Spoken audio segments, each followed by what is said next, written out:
Paris. Alors, à l'occasion du Festival du cinéma chinois qui se déroule en ce moment en France, vous êtes allé à la rencontre d'un acteur chinois. C'était l'un des invités d'honneur de ce festival, très populaire en Chine. Et c'est vrai qu'on le compare donc à George Clooney. Il est absolument charmant. C'est même l'homme, on dit que c'est l'homme le plus élégant de Chine. Il s'appelle Wu Xiaobo. Et vous allez voir, vous voyez, là, c'est vraiment un garçon, au-delà du fait qu'il soit extrêmement gentil. Il est charmant. C'est, comme vous le disiez, aujourd'hui l'une des personnalités les plus populaires de Chine. En plus d'être acteur, il est aussi chanteur, producteur. Mais il s'est surtout fait connaître, en tout cas ses débuts d'acteur, il les a fait dans des séries télé où il a reçu plein de prix en tant que meilleur acteur. Et aujourd'hui, il fait partie des acteurs les mieux payés de Chine. Donc, effectivement, nous l'avons rencontré au 7e Festival du cinéma chinois. Il était l'invité d'honneur.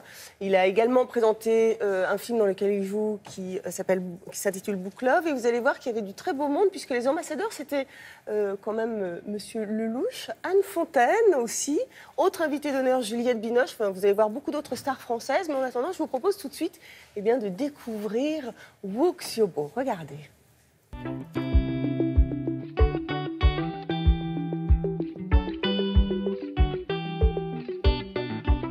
Bonjour Wu Xiaobo. Ni hao. Ni hao. Wu Xiaobo, vous vous êtes fait connaître grâce aux séries télé. Qu'est-ce qui fait que ça cartonne d'ailleurs aussi bien en Chine? Dans notre pays, les gens travaillent beaucoup. Et quand ils rentrent chez eux, ils apprécient de se retrouver en famille autour d'une série qui détend.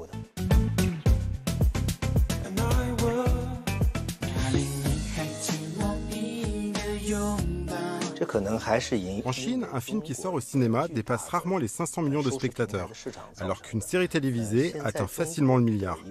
Et c'est pour cette raison que les budgets sont plus élevés pour les séries. Vous aimez aussi donc la chanson, la musique. Est-ce que c'était pas votre premier amour? Si je suis devenu un acteur, c'est presque un hasard. Depuis mon enfance, j'ai beaucoup de mal à communiquer avec les autres. Je n'aime pas trop parler en public. C'est pour ça que je préfère les activités solitaires, comme la peinture ou le chant. D'ailleurs, mon talent de chanteur, je l'ai découvert dans la salle de bain. Et finalement, en tant qu'acteur, je me suis aperçu que les rôles que je jouais me permettaient d'être plus à l'aise en public.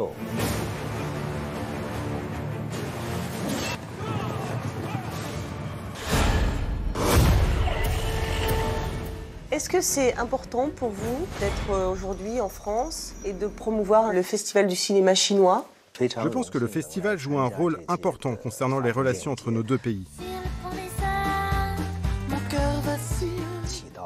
Personnellement, j'ai été très intéressé par le cinéma français.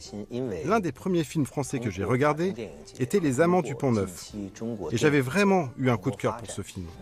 J'espère que grâce au festival, le public français connaîtra mieux le cinéma chinois. L'ouverture, en tout cas, se fait avec un film dans lequel vous jouez, qui est donc Book of Love. Vous pouvez m'en dire quelques mots? D'abord, pour parler de ce film, il est important de parler de sa réalisatrice et scénariste, Madame Xu Xiaolu, qui est vraiment excellente et malheureusement pas assez célèbre. Et c'est important pour vous, justement, de travailler avec des femmes aussi? Au cinéma, je n'ai pratiquement joué que dans des films de Xu Xiaolu, parce que je trouve que les réalisateurs hommes sont trop caricaturaux dans leur approche des personnages et de l'intrigue. Avec une femme comme Xu Xiaolu, on est plus dans la tolérance, la finesse, et je trouve ça très agréable. Merci beaucoup.